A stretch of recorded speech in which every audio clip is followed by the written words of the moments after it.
2 years in prison won't kill. Parents forced me to take the blame. I called a mobile notary. The judge's gavel had not even come down yet, but I already felt buried alive under the weight of a decision that was never mine to make.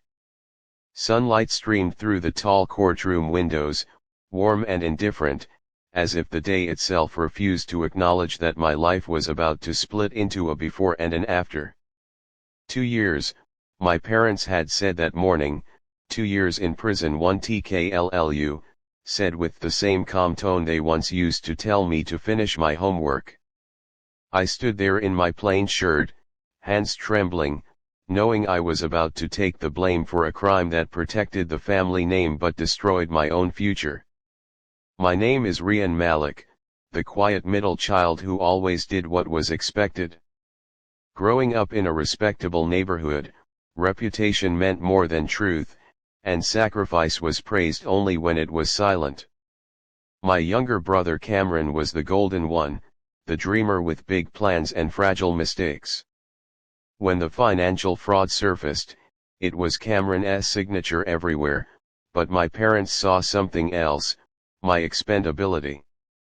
They convinced themselves it was an act of love to ask me to confess, promising lawyers, early release, and a fresh start afterward.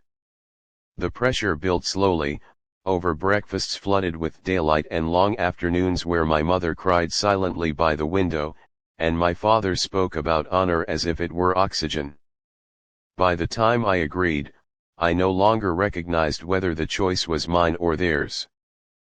Prison stripped time of its meaning, but days still arrived with harsh morning light flooding the cell, exposing every crack in the walls and in my spirit.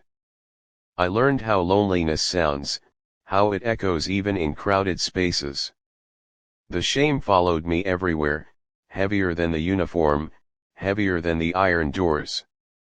Letters from home arrived less frequently as months passed, their words thinner, their promises vague.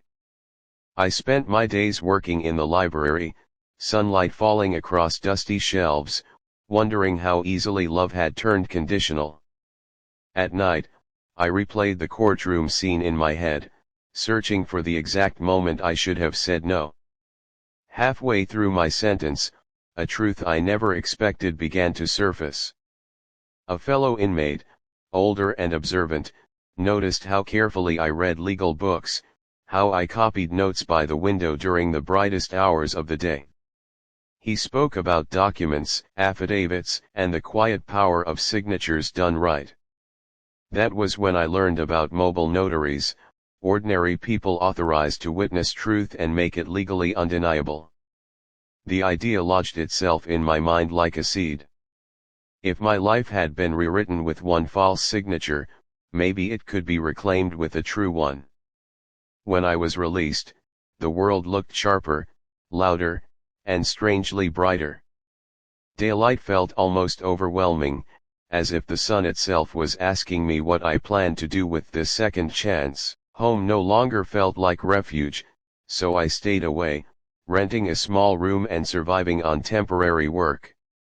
I tracked down records, old emails, and financial documents that had been buried under silence.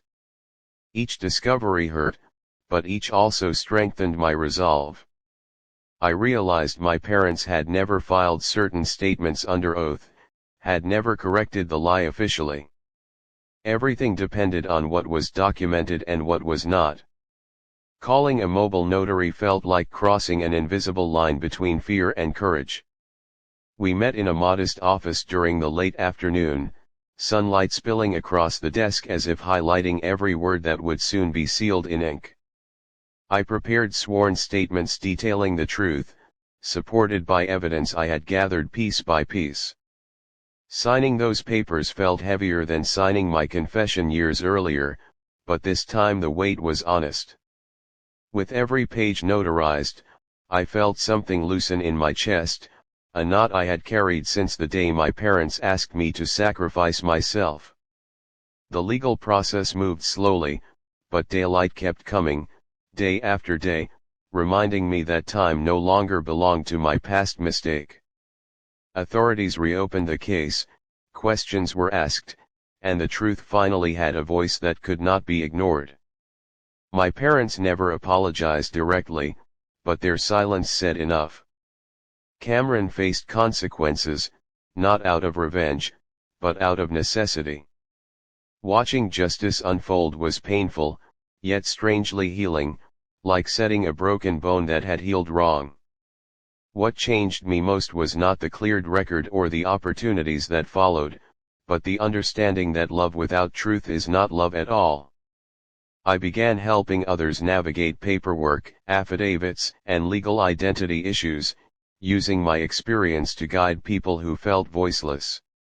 In the daylight hours, I traveled from place to place, watching relief wash over faces when their stories were finally documented correctly. I had lost 2 years, but I gained a purpose rooted in truth and resilience. If this story moved you, take a moment to like this video and share it with someone who might need hope today. And don't forget to subscribe to the channel, because stories like this remind us that even when truth is delayed, it is never defeated.